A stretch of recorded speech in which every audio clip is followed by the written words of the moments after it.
আসসালামু আলাইকুম ওয়া রাহমাতুল্লাহি ওয়া বারাকাতুহু। ইন্নাল হামদুলিল্লাহ ওয়া সলাতু ওয়া সালামু আলা রাসূলিল্লাহ ওয়া আলা আলিহি ওয়া সাহবিহি আজমাইন ওয়া বা'দ।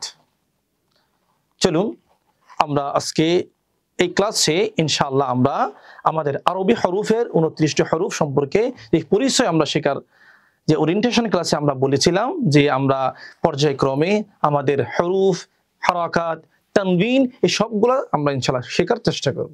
কুরআনুল কারীম যদি আমরা জানতে চাই, আমরা শিখতে চাই, আমাদেরকে ৪-৫টা বিষয় জানতে হবে, খুব সহজে জানতে হবে। যদি সেগুলো সম্পর্কে আমরা পরিচিত না হই, আমরা সেগুলোর পরিচয় না জানি, তাহলে আমরা কোরআন পড়তে জানবো না। এক নাম্বার হচ্ছে হরফ। আরবি হরফ যে আছে সেটা হচ্ছে ২৯টি। আমরা জানি বাংলা বর্ণমালা টোটাল ৫০টি এবং ইংলিশে লেটার হচ্ছে ২৬টি।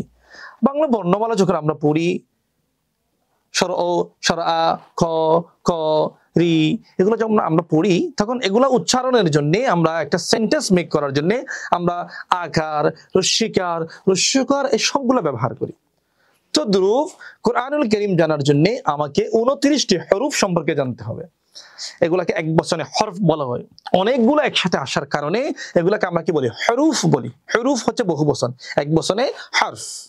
তাহলে আমরা আরবি মোট ২৯টি হরফ সম্পর্কে আমাদেরকে জানতে হবে। ২ নাম্বার হারাকাত। যে আরবি হারাকাত আছে, অর্থাৎ এক জবর, এক জের, এক পেশ, এই হরকত যে আছে এই হরকত সম্পর্কে আমাদেরকে জানতে হবে। হরকতের পরিচয়গুলো যদি আমরা জানি তাহলে আমরা সহজে শিখতে পারবো। ৩ নাম্বার ৩ হচ্ছে আমাদেরকে তানবিন সম্পর্কে জানতে হবে। তানবিনের পরিচয় আমরা পরবর্তী ইনশাআল্লাহ আসবো। তানবিন যে ২ জবর, ২ জের, যে ২ পেশ সম্পর্কে এই পরিচয়গুলো আমাদেরকে জানতে হবে। তারপর হচ্ছে তাসদীদ সম্পর্কে, যে কোরআনুল কারীমে একটা তাসদীদ, আরবিতে যেটাকে সাদ্দা বলা হয়, এই তাসদীদ বা সাদ্দা সম্পর্কে আমাদেরকে জানতে হবে। তাকে চিনতে হবে, এই মানুষটা কেমন, এই চিহ্নটা কেমন সেটা আমাকে চিনতে হবে। তারপর হচ্ছে জজম বা সুকুন, এটাকে সুকুনও বলা হয়, জজমও বলা হয়। তাহলে জজম বা সুকুন সম্পর্কে আমাকে জানতে হবে, যে তার চেহারাটা কেমন সেটা আমাকে চিনতে হবে। চলুন আমরা পর্যায়ক্রমে সেটা দেখি ইনশাআল্লাহ।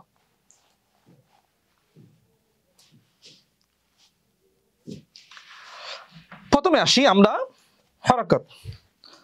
হরকত কাকে বলা হয়? দেখেন, এক জবর, এক জের, এক পেশকে আমরা কি বলি? হরকত বলি। এক জবর,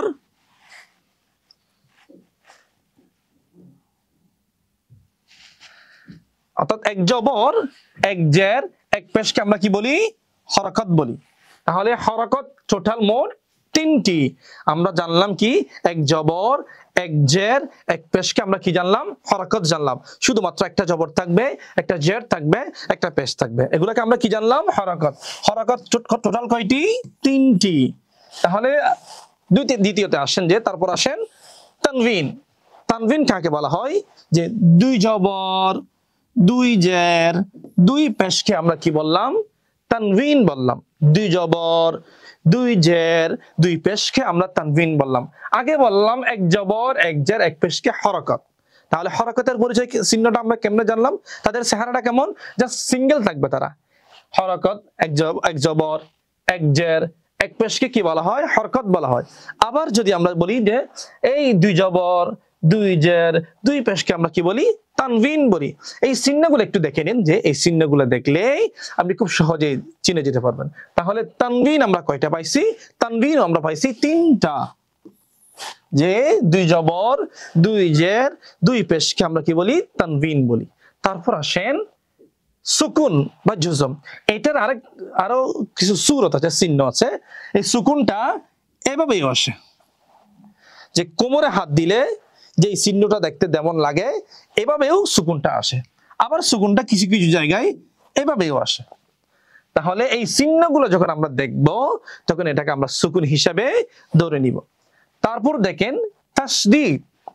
এই দেখতে চিহ্ন যে আছে, এই চিহ্নটাকে যখন আমরা দেখব তখন এটাকে আমরা তাসদীদ হিসাবে ধরে নিব। তাহলে তাসদীদ হচ্ছে একটি, সুকুন হচ্ছে একটি।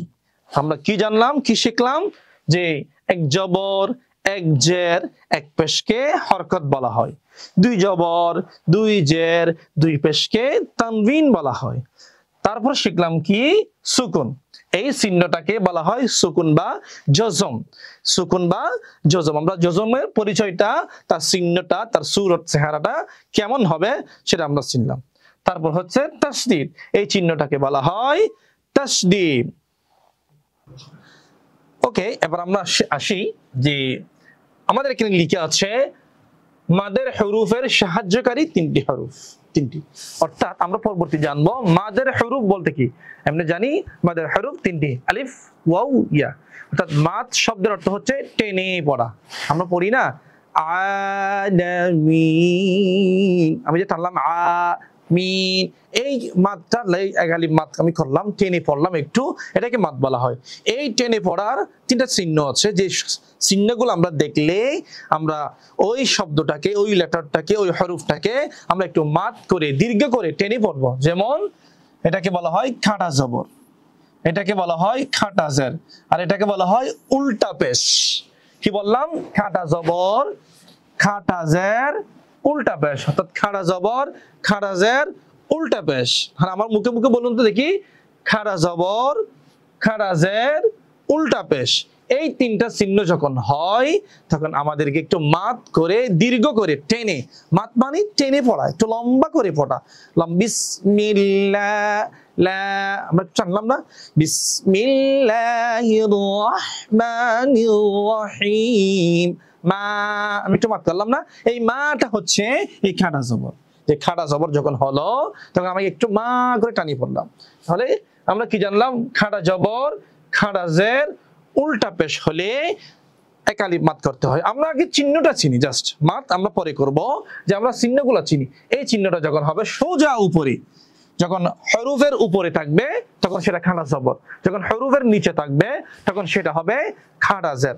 আবার হরুফের উপরে যখন একটু উল্টা করে পেশটা থাকবে, পেশটা যখন একটু উল্টা হয়ে থাকবে তখন এটাকে আমরা বলবো উল্টা পেশ। অর্থাৎ পেশ ছিল, পেশটা যখন উল্টাই দেওয়া হয়েছে তখন সেটা উল্টা পেশ হয়ে গিয়েছে।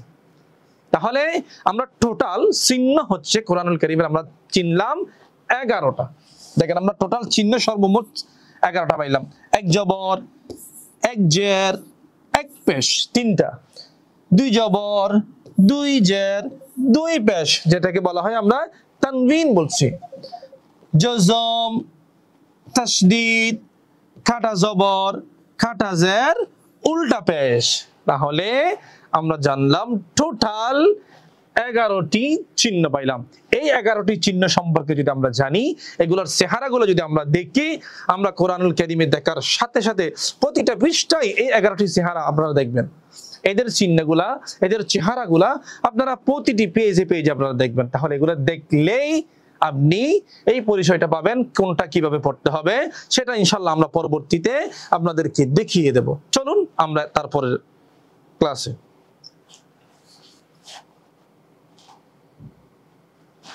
এবার আসুন যে হরকতের উচ্চারণটা কেমন হয়। এবার আমরা শিখি হরকত। আমরা যে পড়লাম হরকত, এক জবর, এক জের, এক পেশ, হরকত বলে না, হরকতের উচ্চারণটা কেমন হয়? এই যে হরকত, জবরের উচ্চারণটা হয়, জবরের উচ্চারণটা হয় আকারের মতো, এবং জেরের উচ্চারণটা হয় রস্যকারের মতো, এবং পেশের উচ্চারণটা হয় রস্যকারের মতো। তার মানে আমরা যখন বলি বাংলাতে যে আমার সোনার বাংলা, আমার, আমার যখন বললাম এখানে আকার আছে, তাহলে এই আকারটা আরবিতে জবর। আবার রস্যকার যেটা বলা হয় এটা হচ্ছে, যেমন আমরা বলি না দিন, দিন হচ্ছে দ রস্যকার, অথবা দ দীর্ঘিকার আছে যেটা একটু মাত করে পড়ে, যেমন শিক্ষা। তালব্বস্বর যে রস্যিকার আছে, ওই রস্যিকারের আরবি উচ্চারণ যেটা হয় সেটা হচ্ছে জের। তাহলে উ, উ আসলো না, যেমন আমরা যদি বলি পশু, প স, তালব্বস ছিল, তালব্বসের সাথে আমরা কি উ লাগাই দিছি, পশু। তাহলে সুটা আরবিতে হয় এই পেশটা, পেশ আরবিতে কি হয়? উ, অর্থাৎ রস্যু কাটতে হয়। তাহলে আমরা জানলাম কি হরকতের উচ্চারণ, বাংলা উচ্চারণটা কেমন হয়। জবরের উচ্চারণ হয় আকার, এবং জেরের উচ্চারণটা হয় রস্যিকার, এবং পেশের উচ্চারণটা হয় রস্যকার। তাহলে আমরা কি জেনে গেলাম যে জবরের দেখলে আমরা সেখানে কিসের মতো উচ্চারণ করব? আকারের মতো উচ্চারণ করব। জের দেখলে সেখানে আমরা কিসের মতো উচ্চারণ করব? রস্যিকারের মতো উচ্চারণ করব। পেশ দেখলে সেখানে আমরা কেমন উচ্চারণ করব? রস্যিকারের মতো উচ্চারণ করব। দেখি তাহলে একটা এক্সাম্পল আমরা দেখি, যেমন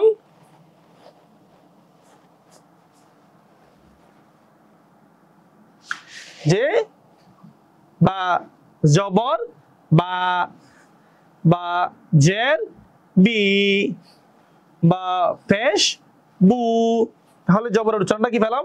বা, জেরের উচ্চারণটা বি, পেশের উচ্চারণটা বু।